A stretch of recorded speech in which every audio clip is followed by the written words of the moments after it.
सदाशिवसमारम्भां शङ्कराचार्यमध्यमाम् अस्मदाचार्यपर्यन्तां वन्दे गुरुपरम्परां। श्रुतिस्मृतिपुराणानाम् आलयं करुणालयं नमामि भगवत्पादं शङ्करं लोकशङ्करं। शङ्करं शङ्कराचार्यं केशवं बादरायणं सूत्रभाष्यकृतौ वन्दे भगवन्तौ पुनः पुनः। ॐ ईश्वरो गुरुरात्मेति मूर्तिभेदविभागिने व्योमवद्व्याप्तदेहाय दक्षिणामूर्तये नमः। ॐ नमः प्रणवार्थाय शुद्धज्ञानैकमूर्तये निर्मलाय प्रशान्ताय दक्षिणामूर्तये नमः। ॐ दयाकरं दयाकारं दान्तं धर्मप्रवर्तकं प्रणमामि दयानन्दं मदाचार्यवरं परम्। ॐ शान्ति शान्ति शान्तिः। हरिः ॐ श्रीगुरुभ्यो नमः। हरिः ॐ।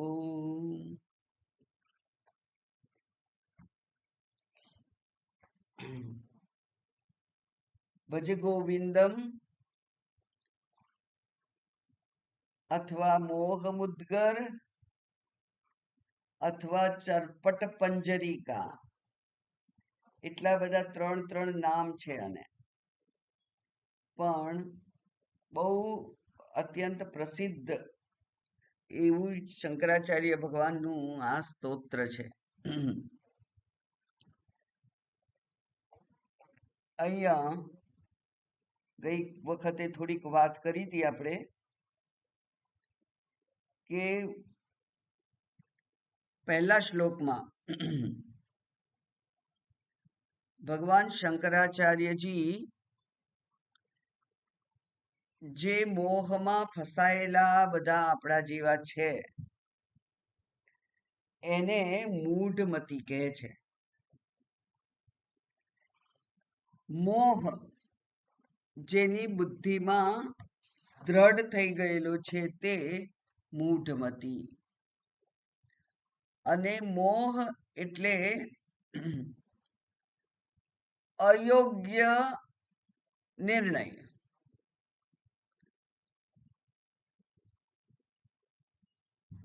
મિથ્યા દ્રષ્ટિ એ મોહ છે.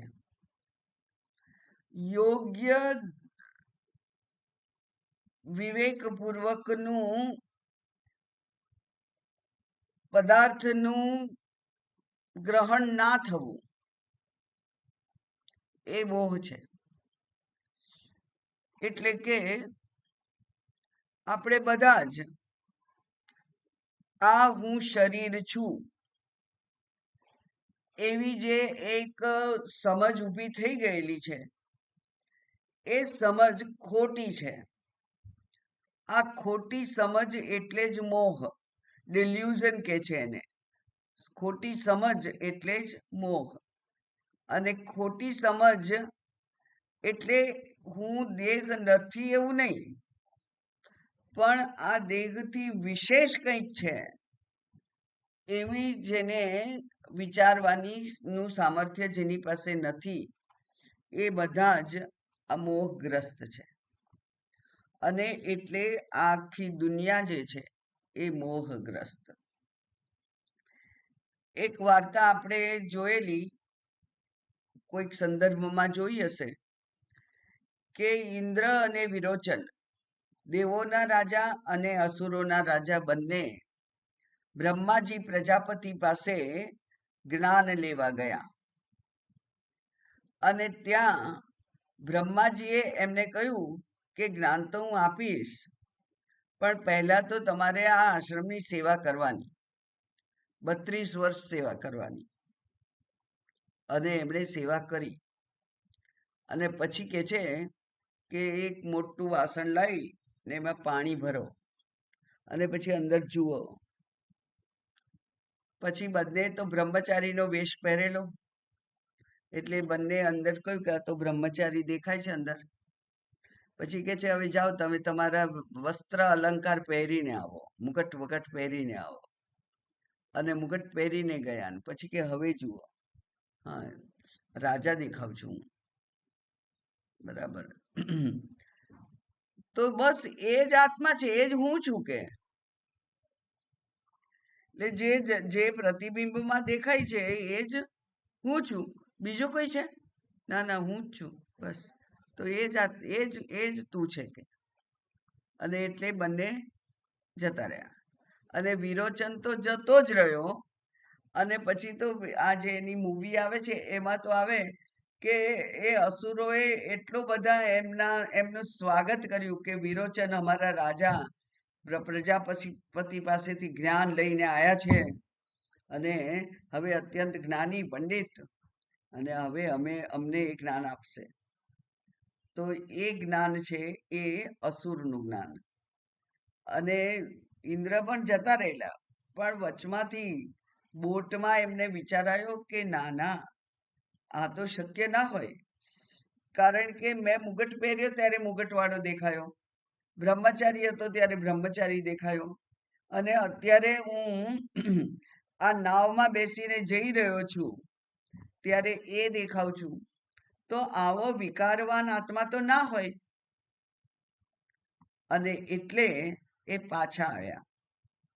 પેલા નાવિકને કહે છે કે તું પાછો લઈ જા, જ્યાંથી લાવ્યો તો ત્યાં જ.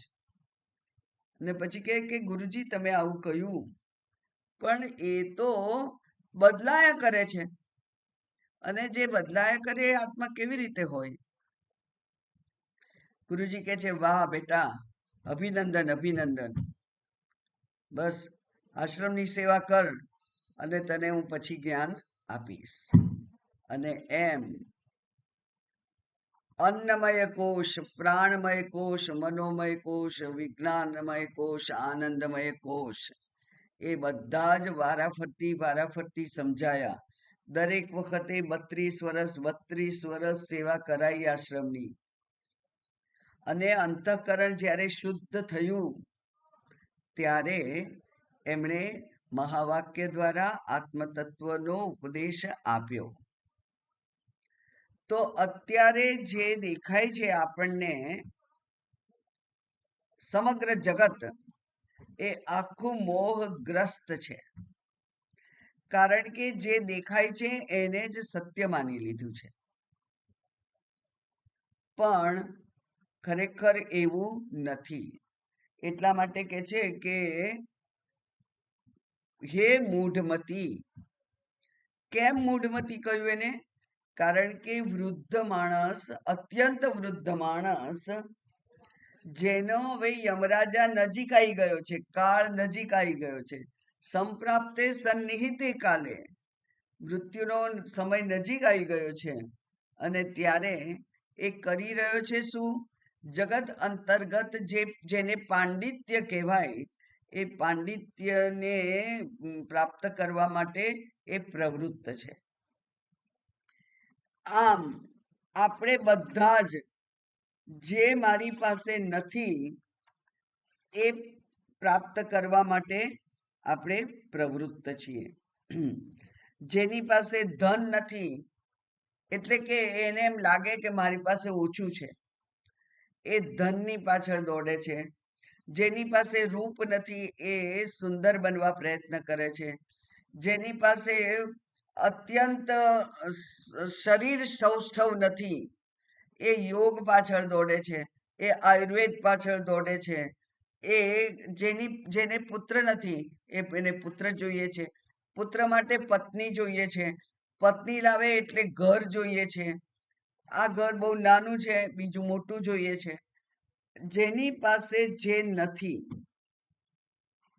તે મેળવવા માટે બધા જ દોડી રહ્યા છે. અને એ દોડી રહ્યા છે એની દિશા ખોટી છે. એટલે આપણે ગુજરાતથી કાશી આવવું હોય તો ઉત્તર ભારત આવવાનું હોય છે અને આપણે દક્ષિણ ભારત જતી ટ્રેનમાં બેસી જઈએ તો ગમે તેટલી કેટલા દિવસ મુસાફરી કરીએ તો પણ કાશી આવે નહીં, કારણ કે દિશા જ ખોટી પસંદ કરી છે. એમ આ સુખ શોધવાની દિશા જે આ લોકોએ પસંદ કરી છે એ જ ખોટી છે. એટલા માટે કહ્યું કે એ બધા મૂઢમતી છે, મૂર્ખ લોકો છે કે જ્યાં સુખ છે જ નહીં ત્યાં સુખની શોધ કરે છે.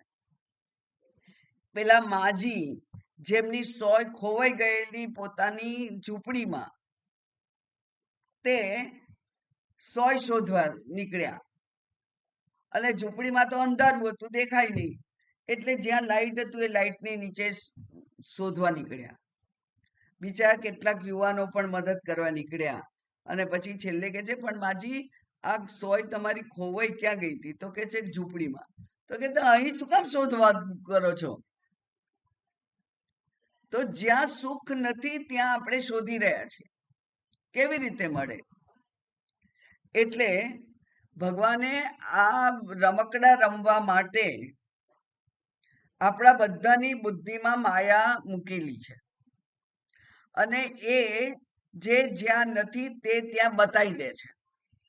બતાવે છે એટલે એ બાજુ દોડવાનું ઈચ્છા થાય છે, કારણ કે ગ્લિટરિંગ ગોલ્ડ, ચમકતું ચમકતું જ્યાં હોય એ બાજુ આપણે દોડીએ અને ત્યાં દોડવાનું હોય છે, થાય છે. એડવર્ટાઇઝમેન્ટ પણ કેવી આવે, ફેર એન્ડ લવલી, તમે 3 મહિના વાપરો એટલે સરસ યુરોપિયન જેવું ચામડી સફેદ થઈ જશે અને લોકો લેવા દોડે. જો પોતે આ એડવર્ટાઇઝમેન્ટમાંથી કમાતો જ ના હોય તો કોઈ ઉત્પાદક આટલા લાખો રૂપિયા ખર્ચી અને એક સેકન્ડનો ત્યાં ભાવ હોય છે તે ટાઈમ ખરીદે? પણ ખરીદે છે અને એટલે વારંવાર એડવર્ટાઇઝમેન્ટ આવે છે. એક જ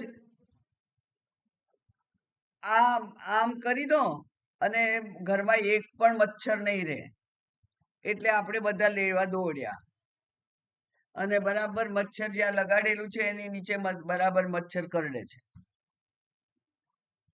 એટલે જ્યાં જે નથી ત્યાં તે શોધવા નીકળીએ તો એ આપણે આપણી જે મૂર્ખામી છે એનું પ્રદર્શન કરી રહ્યા છે. આપણે પણ વિરોચન છીએ, અસુર છીએ. અસુસુ રમતે ઇતિ અસુરઃ. જે પ્રાણી ઇન્દ્રિયોમાં જ જે રમે છે એ અસુર છે અને આ ઇન્દ્રિય સુખની પાછળ ભટકતો એવો આ જીવ અનંત કાળથી આ ભૂલ કરતો આવ્યો છે અને હજુ આ મનુષ્ય શરીરમાં જ્યાં પરિપક્વ બુદ્ધિ ભગવાને આપેલી છે ત્યાં પણ બુદ્ધિનો ઉપયોગ એ દુન્યવી સુખ મેળવવા માટે કરી રહ્યો છે અને જે આત્યંતિક આત્મસુખ છે એના તરફ એ દ્રષ્ટિ પણ કરતો નથી. એટલે એટલા માટે ઉપનિષદે કહેવું પડ્યું કે ઇહ ચેદ અવેદિત અથ સત્યમ અસ્તિ, ઇહ ચેદ ના વેદિત અથ મહતી વિનષ્ટિ. અહીંયા આ શરીરમાં જો આ આત્મતત્વને જાણ્યું તો બરાબર છે, તો બહુ સારું, અને ના જાણ્યું તો મહાન વિનાશ છે. કારણ કે 84 લાખ યોનિમાં એક પછી એક શરીરો લઈ અને આ જીવ આ સંસારમાં ભટકતો રહે એ એના જેવો મહાન વિનાશ બીજો કયો? એટલે ઉપનિષદ આપણી આંખો ખોલવા માટે કેટલો પ્રયત્ન કરી રહ્યું છે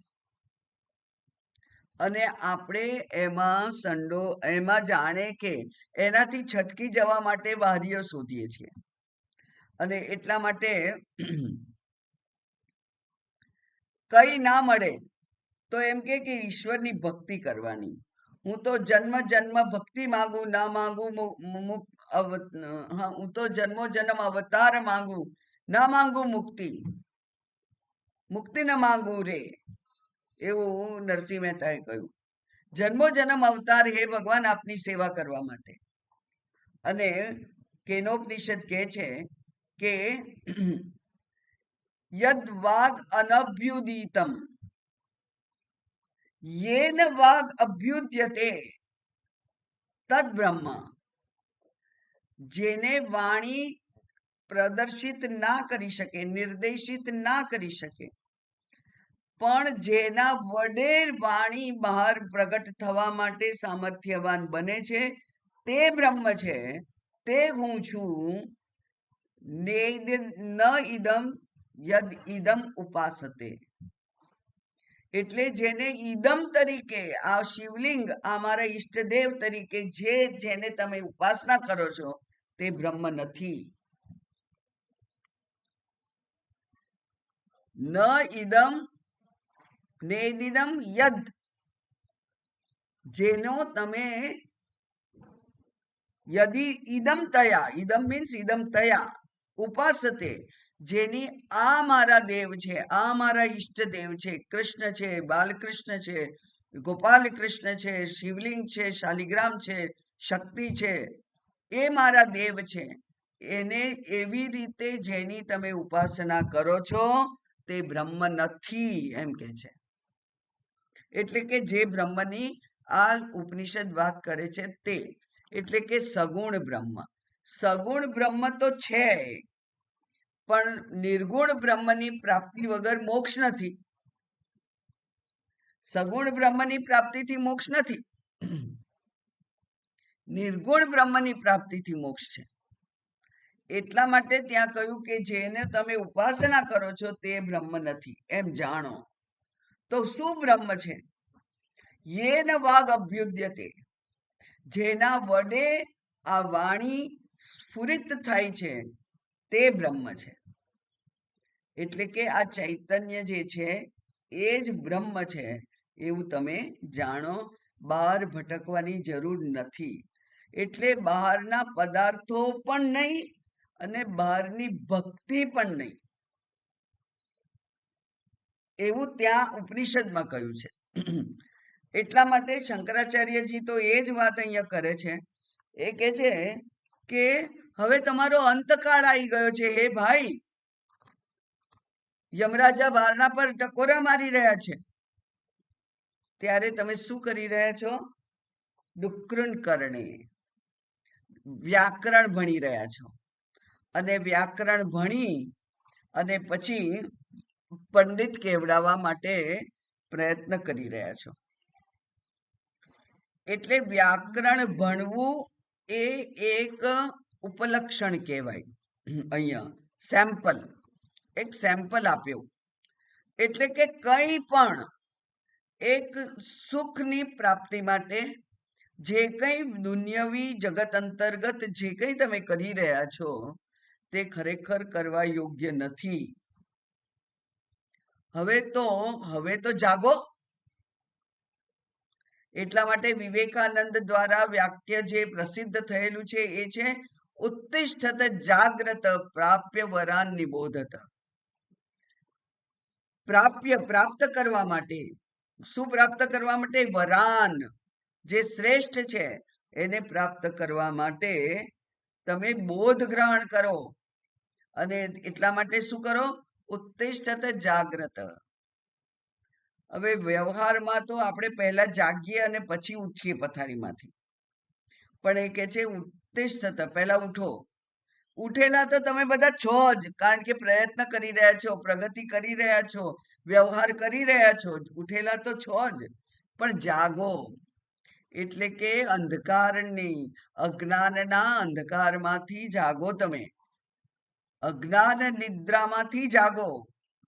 અને હે લોકો, શું કરો? આ દુનિયા અંતર્ગત, જગત અંતર્ગત જે કોઈ પદાર્થો છે જેનામાં તમને કંઈક સુખ દેખાય છે, કોઈક આકર્ષણ દેખાય છે, એનાથી બચો. અને બચીને શું કરો? ભજ ગોવિંદમ ભજ ગોવિંદમ ગોવિંદમ ભજ. તો આ ગોવિંદ કોણ છે? તો ગોવિંદ ના જે અર્થ છે એમાં પહેલો અર્થ છે જે ગો એટલે કાવ, બહુ બહુ પ્રસિદ્ધ અર્થ છે. ગો એટલે ગાય, અને ગાયને ચરાવે જે છે તે એ ગોવિંદ અર્થ છે.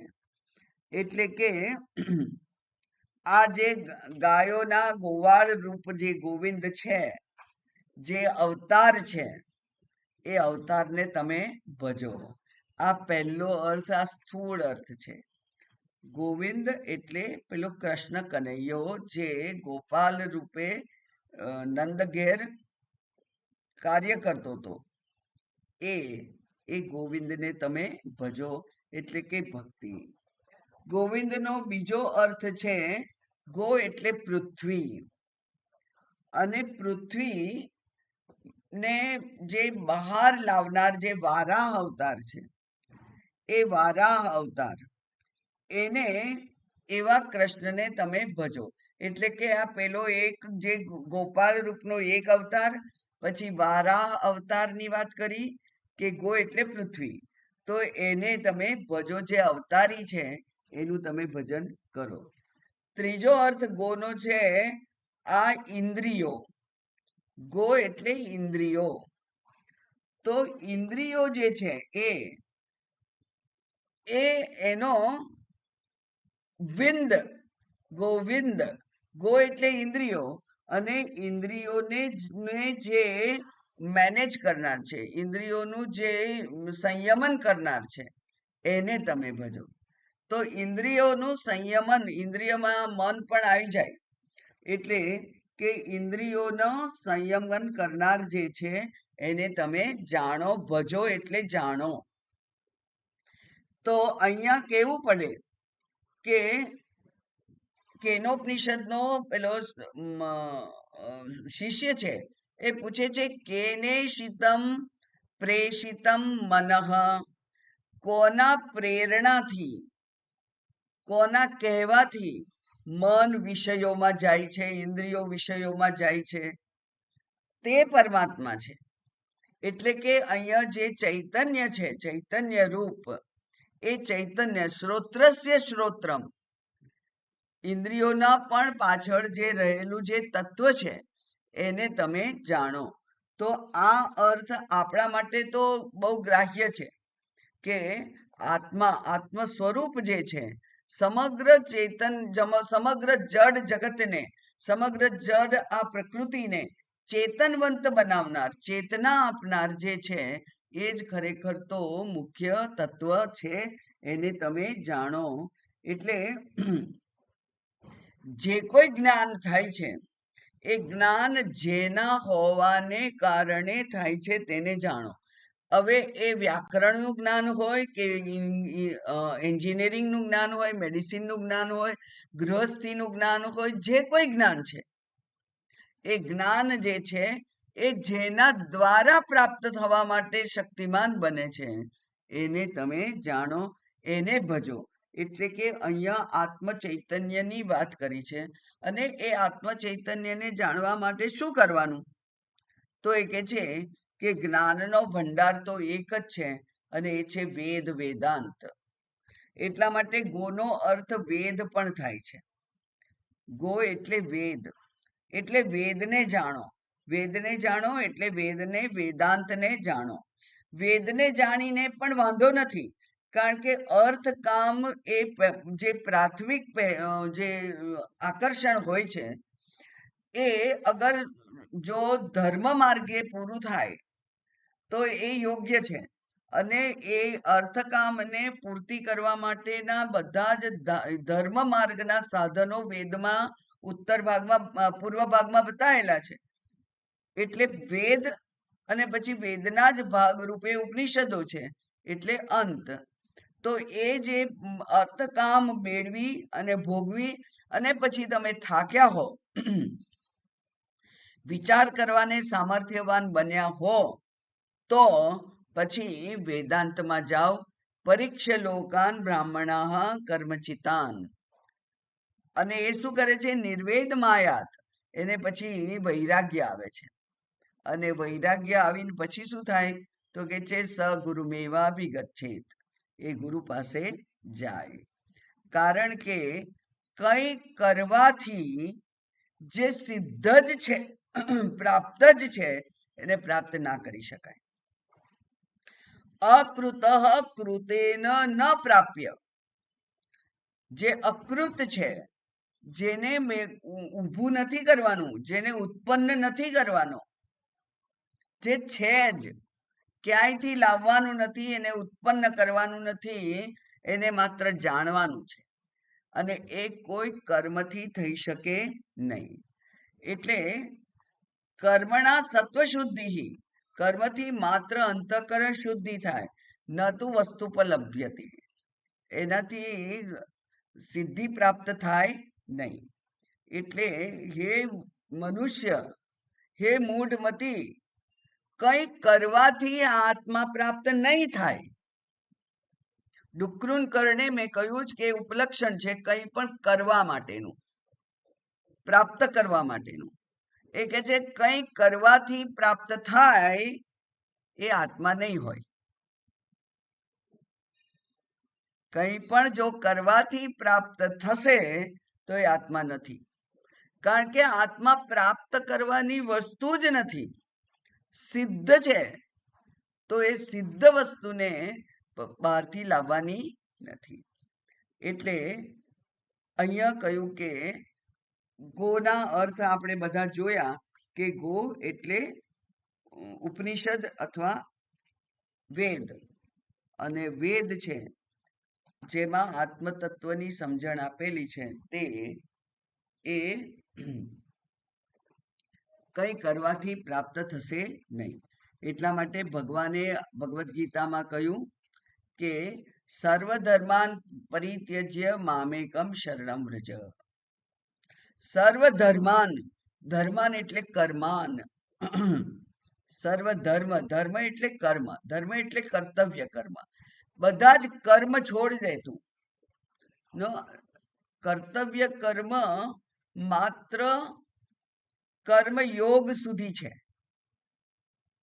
પછી કર્મયોગ પછી અંતઃકરણ શુદ્ધ થઈ જાય પછી કંઈ કરવાનું રહેતું નથી. કરવું નહીં ના પડે, કશું કરવું જોઈએ એવું નથી ત્યાર પછી. એટલે જ્યાં કંઈ કરવાનું નથી. સર્વધર્માન પરિત્યજ્ય, એવી રીતે છોડો કે પાછા ત્યાં ના જાઓ. પરિત્યજ્ય, પરિતઃ ત્યજ્ય, બધી રીતે છોડી દો એને. મામેકમ શરણમ વ્રજ. માટે મોક્ષ જ એકમાત્ર સાધન અલ્પતામાંથી, દુઃખમાંથી, પ્રતિકૂળતામાંથી, મૃત્યુમાંથી છૂટવાનો એકમાત્ર ઉપાય છે, અને એ છે મોક્ષ. એટલે સંસારમાં જકડી રાખનાર જે કોઈ પ્રયોગો આ માણસ કરી રહ્યો છે, તે બધામાંથી હે મનુષ્ય તું છૂટ અને શું કર કે છે કે તું આ તારા સ્વરૂપને જાણ. તો ત્યાં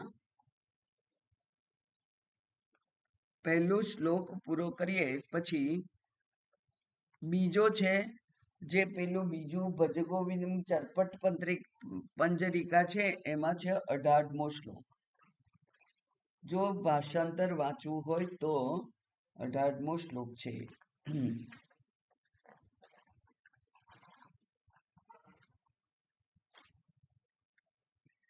મૂઢ જહી ધનાગમ તૃષ્ણા, મૂઢ જહી ધનાગમ તૃષ્ણામ કુરુ સદ્બુદ્ધિ મનસી વિતૃષ્ણામ યલ્લભસે નિજ કર્મોપાત્તમ વિત્ત વિત્તમ તેન વિનોદય ચિત્તમ મૂઢજહિ જનાગમ તૃષ્ણામ કુરુ સદ્બુદ્ધિમ મનસી વિતૃષ્ણામ યલ્લભસે નિજ કર્મોપાત્તમ વિત્તમ તેન વિનોદય ચિત્તમ. હે મૂઢ, ફરીથી મૂઢ કે છે, હે મૂઢ. શંકરાચાર્ય જીવો મહાન હાથમાં દંડો લઈ અને શીખવાડનાર ગુરુ આપણને મળ્યો છે. એ ખરેખર અત્યંત સૌભાગ્યની વાત છે કે આ શંકરાચાર્ય જેવા ગુરુજી આ આપણી પરંપરામાં પ્રાપ્ત થયા, જે દંડા ઉગામે છે જગાડવા માટે આપણને. એટલે ફરીથી કે છે, હે મૂઢ, ધનાગમ તૃષ્ણામ જહ હા રૂટ છે, શું કહેવાય એને, મૂળ છે. હા, અને એમાં એનો અર્થ થાય છે હા ત્યાગે. હા જે રૂટ છે એનો અર્થ થાય ત્યાગ. જહિ એટલે એને તું છોડ. શેને તું છોડ? ધનાગમ તૃષ્ણામ. વધારે ધન આવે, વધારે ધન આવે, વધારે ધન આવે એને તું છોડ. એક કોઈક સ્તોત્રમાં એવો એક શ્લોક છે અને એ શ્લોક કહે છે રીતસર જ, જે આપણે જાણીએ તો છીએ આમ તો, પણ એ શ્લોક કહે છે કે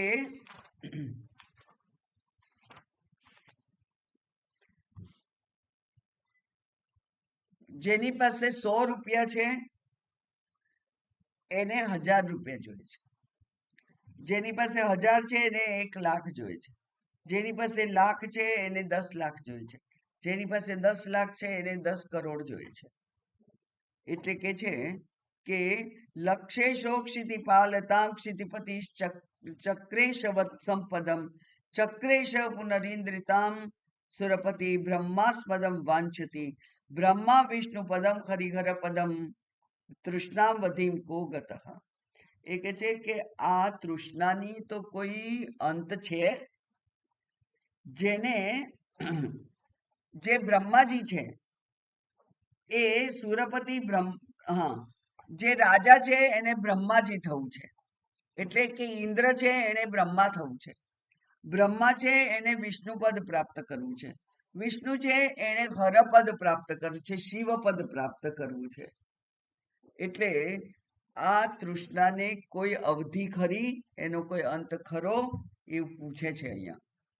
તો આ સુંદર શ્લોક છે કે આનો કોઈ અંત નથી. એટલા માટે આપણે નચિકેતાએ કઠોપનિષદમાં કહ્યું કે વિત્તેન ન તર્પણીયો મનુષ્ય. વિત્તથી કદી મનુષ્ય તૃપ્ત થતો જ નથી.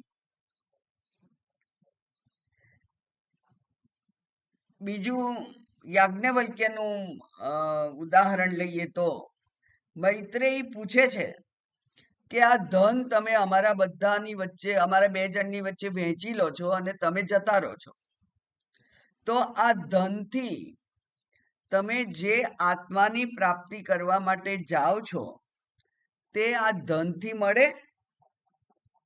તો યાજ્ઞવલ્ક્ય બહુ સ્પષ્ટ કહે છે કે અમૃતત્વસ્ય તુ આશા નાસ્તિ વિત્તેન. ધર્મ અર્થથી, વિત્તથી, પૈસાથી આ અમૃતત્વ પ્રાપ્ત થાય જ નહીં. તો આ યાજ્ઞવલ્ક્ય એમની પત્નીને કહે છે કે ધન તો મારી પાસે છે ને મારે વહેંચવું જોઈએ, વ્યવહારિક રીતે, એટલે વહેંચી દઉં છું, પણ ધનથી આત્માની પ્રાપ્તિ થાય નહીં. અને ત્યારે મૈત્રેયી કહે છે, તો પછી એને લઈને હું શું કરું? મારે તો આત્માની પ્રાપ્તિ કરવી છે. હું તો તમારી સાથે આવીશ અને તમારી ઉપદેશ પ્રમાણે જીવન જીવીશ, પણ મારે તો આત્માની પ્રાપ્તિ કરવી છે. એટલે આનાથી કોઈ દિવસ ધનથી આત્મા પ્રાપ્ત થઈ શકે નહીં. તો અહીંયા કહ્યું કે ધન સંચયની લાલસાને તું જહીરી, તું એનો તું ત્યાગ કર અને કુરુ સદબુદ્ધિ, અને તું સદબુદ્ધિ, બુદ્ધિને નિર્મળ બનાવો. અને એ બુદ્ધિ નિર્મળ કેવી રીતે બને? તો આપણે તો તત્વબોધમાં પહેલું જ વાક્ય જોયેલું કે આ આત્મા પ્રાપ્ત કરવા વાળો જે અધિકારી છે,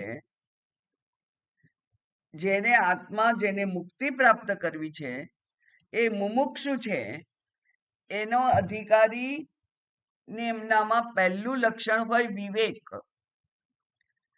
આ ધનથી મને આ પ્રાપ્ત થશે, આ રસના ભોગથી મને આત્મા પ્રાપ્ત થશે, આ ચક્ષુરેન્દ્રિયના ભોગથી મને આત્મા પ્રાપ્ત થશે, આ શ્રવણેન્દ્રિયના ભોગથી મને આત્મા પ્રાપ્ત થશે. તો કે છે કે ન શ્રવણે વીર્યો લભ્ય, શ્રવણથી પણ આત્મા પ્રાપ્ત ના થાય એવું ઉપનિષદ કે છે. તો એ શ્રવણ કયું? એ કે છે કે માત્ર શ્રવણથી ના લાભ થાય, પણ શ્રવણ કરી અને શ્રવણ જે શબ્દોનું કર્યું છે એ શબ્દો પ્રમાણે મારા જીવનને હું ઢાળું અને એ પ્રમાણેનું ત્યાગમય જીવન હોય. ત્યાગે ને એકેનમ અમૃતત્વ માનશું, તો આત્મા પ્રાપ્ત થાય. એટલે કોઈ ભોગથી આત્મા પ્રાપ્ત થાય નહીં. એટલા માટે કહ્યું ઈશાવાસ્યમ ઇદમ સર્વમ યત કિંચિત જગતામ જગત તેન ત્યક્તેન ભુંજીથા. તું ભોગ કર, પણ કેટલો ભોગ કર? ત્યાગીને ભોગ કર. એટલે પહેલા ત્યાગ કર, પછી ભોગ કર. અને ત્યાગ કરવાનું એટલા માટે જરૂરી છે કે ગાંધીજીનું એક સુંદર વાક્ય છે. એમણે ક્યાંક એમના ચરિત્રમાં ક્યાંક કહેલું કે nature has sufficient to satisfy everybody's need but not everybody's greed. કુદરત પાસે પૂરતું બધું છે, દરેકની જરૂરિયાત સંતોષાય એવું બધું છે, પણ લોભ સંતોષાય એવું નથી. એટલે એક જ માણસ પેલા અનાજના ગોદામમાં જઈ અને બધું જ અનાજ ખરીદી લે, કારણ કે એની પાસે બહુ પૈસા છે. તો પછી ગરીબોને વહેંચવા માટે અનાજ બચે સરકાર પાસે? ના બચે. એટલે આપણે હમણાં જ ક્યાંક આવ્યું હતું, શંકરાચાર્યજીનું મૂવી બતાવતી હતી હું આ છોકરાઓને. તો એમાં કહ્યું હતું કે વેદમાં એમ કહ્યું છે કે ગૃહસ્થ ધર્મમાં તમે કેટલું સંગ્રહિત કરો? તો એ કહે છે કે 6 મહિના ચાલે એટલી વસ્તુ ગૃહસ્થી જો સંગ્રહ કરે તો એ વેદ વિહિત છે. વેદ એમાં આજ્ઞા આપે છે, વેદ સંમત થાય છે, એનાથી વધારે નહીં. એટલે આપણે પણ પેલા એક ધનવાન માણસ હજુ લોભ કરતો હતો. એને કોઈએ પૂછ્યું કે તમારી પાસે 7 પેઢી ચાલે એટલું બધું છે, તો તમે કેમ આટલી બધી ધનની અપેક્ષા રાખો છો? તો કે છે 8મી પેઢીની ચિંતા છે. હવે એટલે આ તો કેવું થાય કે જેનો અંત નથી એવી વાત કરી એમણે.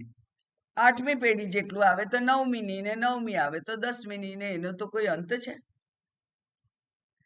એટલે આ ધનને ભેગું કરવાનું એવી જે એકમાત્ર ઈચ્છા હોય તે તું દૂર કર હે મનુષ્ય.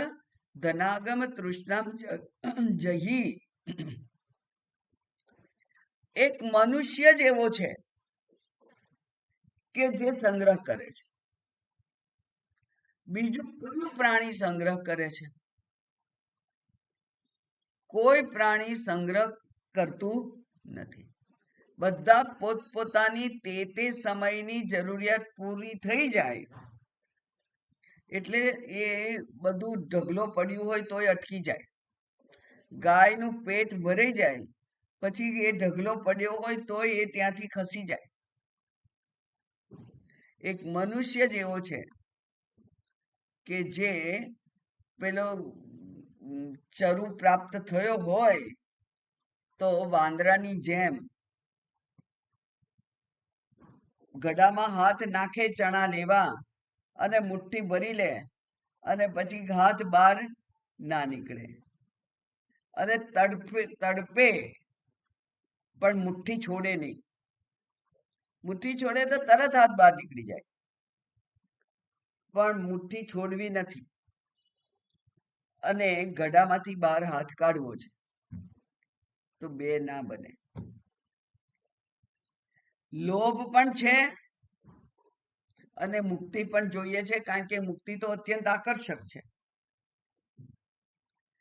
એટલે જ્યાં જ્યાં શાસ્ત્રમાં પણ જ્યાં જ્યાં આ જેને કહેવાય કે અયોગ્ય દોડની વાત કરી છે ત્યાં ત્યાં શબ્દો વાપર્યા છે. કેવા? તો કે પેલો બાળક લખોટીઓ ભેગી કરીને ડબ્બો પોતાની પાસે લઈને સૂઈ જાય તો એ બાળ બુદ્ધિ છે. એના મા બાપને એની સામે કઈ વાંધો નથી આવતો, લડતા નથી કે બાળક છે કરે એવું જ કરે, બાળ બુદ્ધિ છે. શંકરાચાર્ય પણ ઘણી બધી વખત કહે છે કે આ બાળ બુદ્ધિ લોકો જે સમજતા નથી એ. એની સામે બીજું છે મૃગજળ માટે. તો જે રેતીમાં જ્યાં પાણી હોય જ નહીં ત્યાં પાણી માટે દોડનાર માત્ર પશુ જ હોય. જે સંસારમાં સુખ છે જ નહીં, ખારો સંસાર છે એમ બધા ભજનો કે છે, અને તોય એ ખારા સંસારમાં પડી રહેવા માટે આ વ્યક્તિઓ કેટલું કેટલું કરે છે. તો પછી એમને પણ પશુ ના કહેવા તો શું કહેવું? તો આ જે મૃગજળની વાત છે એવી જ આપણી છે કે આ સંસારમાં સુખ નથી એવું બધા સંતોએ કહ્યું છે, બધા જ ભજનોમાં આવે છે, અને તોય એ સંસાર છૂટતો જ નથી. એટલે પેલા વાંદરો ચણાની મુઠ્ઠી ભરેલો વાંદરા કરતા આપણે કેટલા જુદા. મત્તી છોડો, હાથ બહાર નીકળી જશે, છોડવી નથી. તો ટોલ્સ્ટોયની બે વાર્તાઓ છે, બંને વાર્તાઓ સરસ છે. એક વાર્તામાં આવે છે લોભ અને બીજી વાર્તાનો ની હાર્દ છે તૃપ્તિ. એકમાં કે છે કે જા જમીન તું સૂર્યોદય થી સૂર્યાસ્ત સુધી દોડ અને જેટલી જમીન દોડે એટલી તારી, અને છેક સૂર્યાસ્ત થવાની અણી છે પણ હજુ નથી થયો, અને પેલો હજુ દોડે છે, શ્વાસ ભરાઈ ગયો છે, કોઈ તાકાત નથી, છેલ્લું શક્તિનું બુંદ છે તોય દોડે છે, અને અંતે ત્યાં ઢળી પડે છે અને મરી જાય છે. તો લોભ ના કર્યો હોત તો થોડીક તો જમીન મળત, પણ લોભ કર્યો તો પછી કેટલી જમીનનો હકદાર રહ્યો એ? 6 ફૂટ બાય 3 ફૂટ, બસ કબર જેટલી જમીન જોઈએ એને. બ્રહ્માત્માનંદજી એમ કે એમ કે કોઈક મહાત્મા એમ કહેલું કે આપણે કેટલું દોડીએ છીએ, તો કે છે પ્રસૂતિ ગૃહથી સ્મશાન ગૃહ સુધી, અને એમાં તો આપણે કેટલું જાગ જમાટ જોઈએ, તે નવરાજ નથી પડતા. હજુ વધારે, હજુ વધારે, હજુ વધારે, હજુ વધારે, અંત નથી. બીજી ટોલ્સ્ટોયની આવી જ વાર્તા છે કે કોઈ આવ્યો ભીખ માંગવા, અને પછી કે છે કે અરે પણ તું ભીખ કેમ માંગે છે, કેમ તારી પાસે કશું નથી? તો કે મારી પાસે કઈ નથી, કે ભીખ આપો. તો કે કઈ વાંધો નહીં, એવું કર તું તારો હાથ આપી દે મને. કે ના, એ તો ના આપું. હાથની કિંમત તું મને એક હાથ આપ, હું તને 5,000 રૂપિયા આપું. ના આપું. બે હાથ આપ, ના આપું. એક આંખ આપ, ના આપું. બે આંખ આપ, ના આપું. એમ કરીને આખા શરીરના બધા અંગો ગણાયા, અને પછી કે છે કે તારી પાસે આ કરોડો રૂપિયા જેવું શરીર છે, તો એનાથી કામ કર, ભીખ નહીં માંગવી પડે. તો ત્યાં આપણી પોતાની આપણી શક્તિઓને નજરઅંદાજ કરવાની વૃત્તિ છે. આપણને ખબર નથી આપણે કેવા પૈસાવાળા છીએ, આપણે કેટલા સમૃદ્ધ છીએ, ખબર નથી. આ ચેતન તત્વ જે આ સમગ્ર જગતનું અધિષ્ઠાન છે, એ હું છું. તો એ જો સર્વ જગતનું અધિષ્ઠાન હું એક 5-50 લાખ રૂપિયા માટે જો જીવન ખર્ચી નાખે, તો એના જેવી પશુ બુદ્ધિ બીજી કઈ? એટલા માટે કહ્યું કે હે મૂઢ, આ ધનાગમ તૃષ્ણામ જહ, અને શું કર? ગુરુ સદબુદ્ધિમ. તું તારા અંતઃકરણને, મનને શુદ્ધ બનાવ, બુદ્ધિને શુદ્ધ બનાવ. બુદ્ધિ શુદ્ધ કેવી રીતે બને? વિતૃષ્ણા, તૃષ્ણાથી તું મુક્ત થા. જરૂરિયાત નથી એવું નહીં, જરૂરિયાત છે, પણ જરૂરિયાત પૂરી કરવા માટે માત્ર એના પાછળ દોડવું પડે એવું પણ નથી. જરૂરિયાતોને સીમિત રાખવાની હોય. હવેનો જમાનો એવો આવ્યો છે કે લક્ઝરી આપણી નેસેસિટી બની ગઈ છે, અને એટલે આપણું જીવન અત્યંત ખર્ચાળ બની ગયું. જ્યાં ચાલીને જવાતું હતું ત્યાં સ્કૂટર જોઈએ, સ્કૂટરથી જવાય ત્યાં કાર જોઈએ, કારથી જવાય ત્યાં ફ્લાઇટ જોઈએ. હવે ક્યાં અટકશે આ?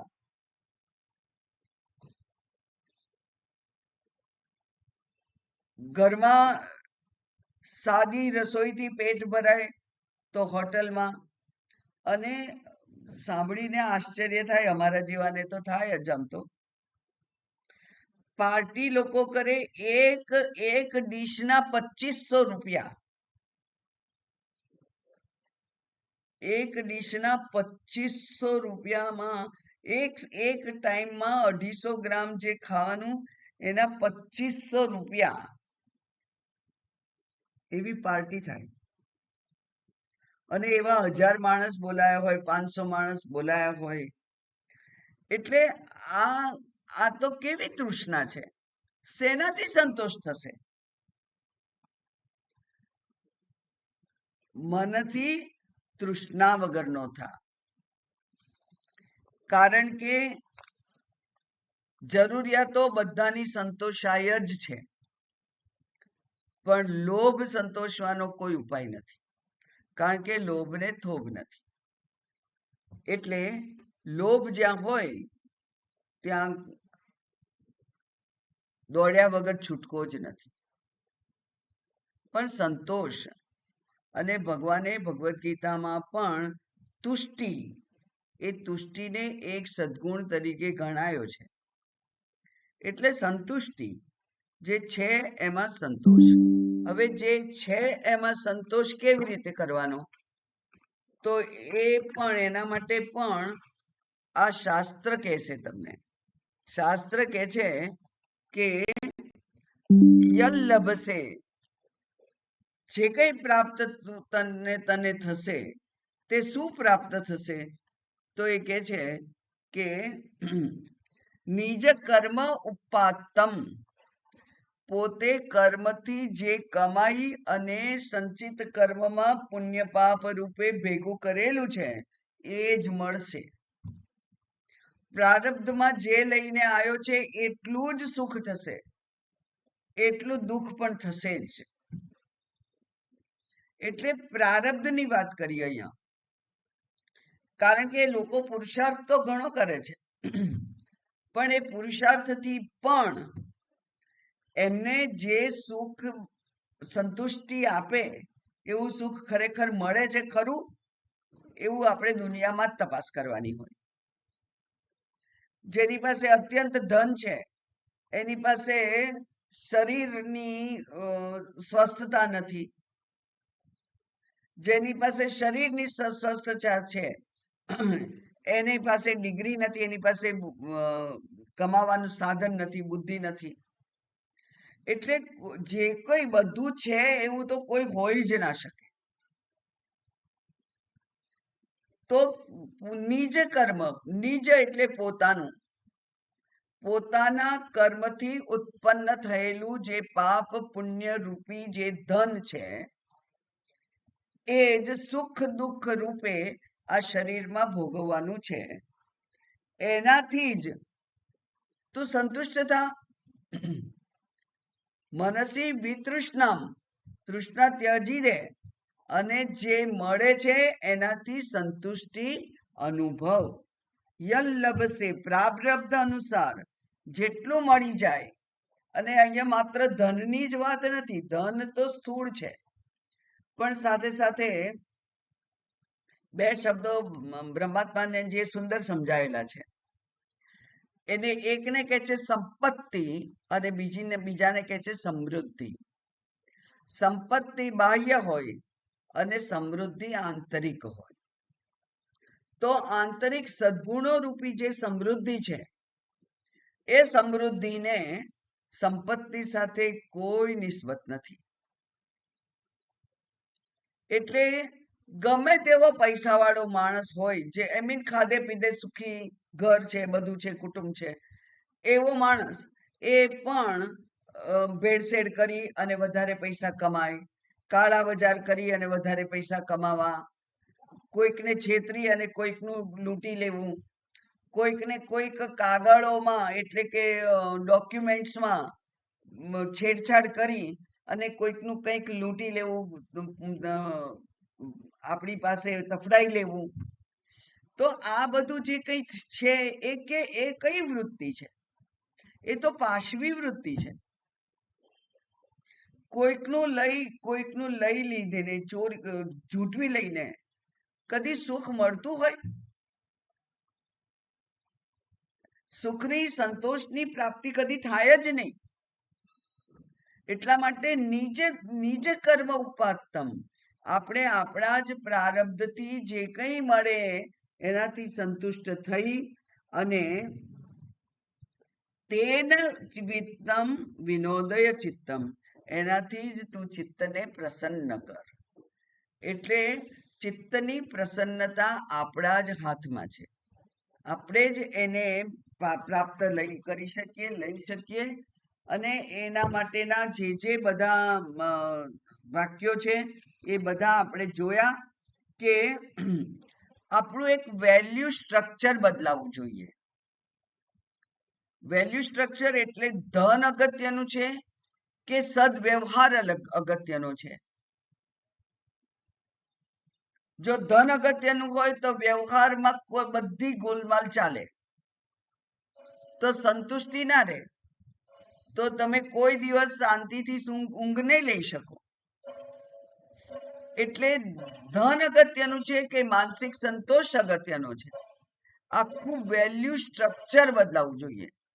વેલ્યુ સ્ટ્રક્ચર ત્યારે જ બદલાય જ્યારે વ્યક્તિ પોતે જ થોડોક વિચારશીલ થાય અને શાસ્ત્ર અને ગુરુના મદદથી યોગ્ય વિચાર કરતો થાય. સદબુદ્ધિ એમને આવતી જ નથી. સદબુદ્ધિ સદવર્તનથી, સત્સંગથી, સદવ્યવહારથી, સદવાંચનથી આવે છે.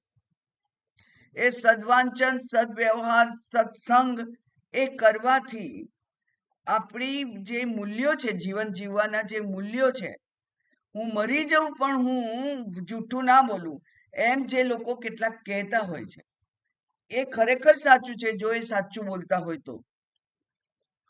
એટલે જેમ સત્યવાન સાવિત્રી, એને હું તો સત્ય જ બોલીશ, મારે મારી રાણીને વેચી દેવી પડી, રોહિતને વેચી દેવો પડ્યો, પોતે વેચાઈ જવું પડ્યું, પણ સત્યને વળગી રહ્યો. એને કહેવાય સત્યની મૂલ્ય, એની મૂલ્યની નિષ્ઠા. તો એ જે મૂલ્યનિષ્ઠ જીવન છે, એ મૂલ્યનિષ્ઠ જીવન છે, એનાથી જ મન શાંત રહે, અને શાંત મન જ ખરેખર પ્રાપ્તવ્ય છે.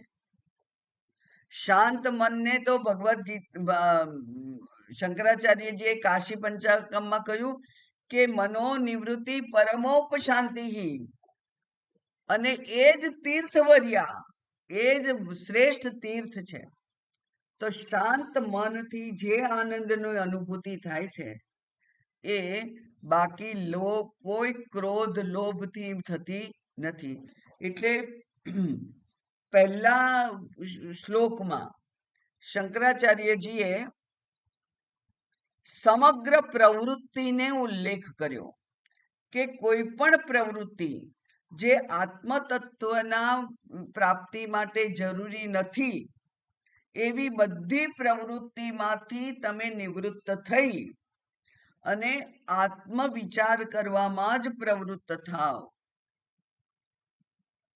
અને આત્મવિચાર કરવામાં અવરોધ કયા કયા છે એનું હવે વર્ણન થાય છે. તો પહેલો અવરોધ છે લોભ. તો આ લોભમાંથી છૂટી અને સંતુષ્ટિ નું જીવન જીવવું. લોભ કોને કહેવો એ કોઈએ શીખવાડવું પડે એમ નથી. માત્ર જરૂરિયાતો સંતુષ્ટ થાય અને એ જરૂરિયાત કરતા વિશેષ મને મળે એવી જે મનોકામના છે, એ જ છે લોભ. જીવનને સાદું રાખીને, જીવનને સરળ રાખીને, જીવનને ઓછી વસ્તુઓથી ત્યક્તેન ભુંજીથાઃ, ત્યાગ કરી અને ભોગ કરો. જે ત્યાગ કરીને ભોગ કરે છે એને જે આનંદ મળે છે, જે સંતુષ્ટિ મળે છે, પોતાની પાસે જે એક રોટલી છે એમાંથી કોઈકને અડધી આપી અને અડધીથી પોતે સંતુષ્ટ થાય છે, એવા જે લોકો છે એની વાત અહીંયા કરી. એટલે કે અહીંયા લોભની વાત કરી. અને એ લોભ કેવો છે? તો એ કહે છે કે એટલા માટે કે આ જે આપણે પ્રદક્ષિણા કરીએ છીએ ને ભગવાનની, એને ચારે બાજુથી ભગવાનને જોઈએ છે. એમ આ જીવન જે છે એને ચારે બાજુથી જોવાનું હોય, અને ચારે બાજુથી એ જીવનને યોગ્ય પ્રમાણમાં એને સંકુચિત રાખવાનું હોય. કારણ કે વિકાસની અથવા જેને કહેવાય લોભની, એની તો કોઈ એકે દિશા છે એવું નથી. જેને 3 પકવાન મળે એને ચોથું જોઈતું હોય છે. જેની પાસે 3 રૂમનું ઘર છે એને 5 રૂમનું ઘર જોઈતું હોય છે. અને એવા તો કેટલા છે કે જેને પોતાની પાસે જે છે એનાથી કોઈ સંતોષ નથી. તો અહીંયા લોભ અને સંતોષ એ બેની વાત આમાં કરી. જેટલી બહિર્મુખતા હોય એટલો લોભ વધારે હોય. લોભને થોભ ના હોય. લોભને થોભ નથી. એટલે ઈશ્વરની આ વ્યવસ્થા છે કે આપણને આપણું કમાયેલું મળે જ, અને એટલું જ મળે. કર્મના સિદ્ધાંત પ્રમાણે આપણે કમાયેલું આપણને મળે જ, અને જેટલા પ્રમાણમાં કમાયું છે એટલું જ મળે. તો આ જે ઈશ્વરની વ્યવસ્થા છે એ ઈશ્વરની વ્યવસ્થાને સન્માન આપી એને શરણાગત થઈ અને આપણે જો જીવન મૂલ્યનિષ્ઠ જીવન જીવીએ તો જ એ છે એ સંતોષ આપનાર છે. કારણ કે એમ કહેવાય નવા જમાનાના દ્રષ્ટિકોણથી કે તો પછી તો કોઈ લોકોએ મહત્વકાંક્ષા રાખવાની જ નહીં. મહત્વકાંક્ષા એ બાહ્ય વિકાસ છે અને સંતુષ્ટિથી આત્મ વિકાસ થાય. હવે એ બેમાંથી એક પસંદ કરો તો બાહ્ય વિકાસ છે એ તમને ક્યારેક ને ક્યારેક તકલીફમાં મૂકનાર છે, અને આંતર વિકાસ છે એ હંમેશા તમને મદદ કરનાર છે, પ્રગતિ કરાવનાર છે. તો શું પસંદ કરવું એ આપણે પોતે નક્કી કરવું જોઈએ. માટે અહીંયા કહ્યું કે